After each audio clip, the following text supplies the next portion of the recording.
Assalomu alaykum. Samarqand Pena blog kanalini kuzatuvchilari hamda obunachilar do'stlar, mana qurgan ishlarimiz mana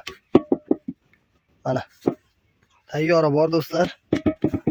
O'tgan safargi videomda aytganimdek, hadeb video chiqaravermayman. Sababi mana o'tgan safar video chiqarganimdagi g'ishtlarimiz tugadi. Bularda ham egalari bor mana. Bular ham sotilgan. Qurib tayyor turibdi. Egalariga olib borib berishimiz kerak mana. Navbatdagi mana quruq ishlarimizdan bor mana do'stlar.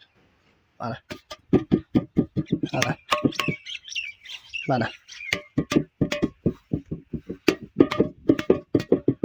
Qo'l botmaydi do'stlar. Hech qanaqasiga qo'l botmaydi. Ishlarimiz qattiq, mustahkam, sifatli ishlar do'stlar. Kimga kerak bo'lsa ekrandagi raqamlarga telefon qilaverishingiz mumkin do'stlar. Shoshilib qolamiz, sababi g'ishtlar joyida bunday ko'p turib qolmaydi. Shu sababdan har kuni hadeb video qilavermayman. G'isht tayyor g'ishtimiz bor bo'lsa video qilaman, bo'lmasa video qilmayman. Do'stlar, mana g'ishtlar. Srochniy telefon qilganlar, birinchi davrdan bo'lib telefon qilganlar ulgurib qolishi mumkin.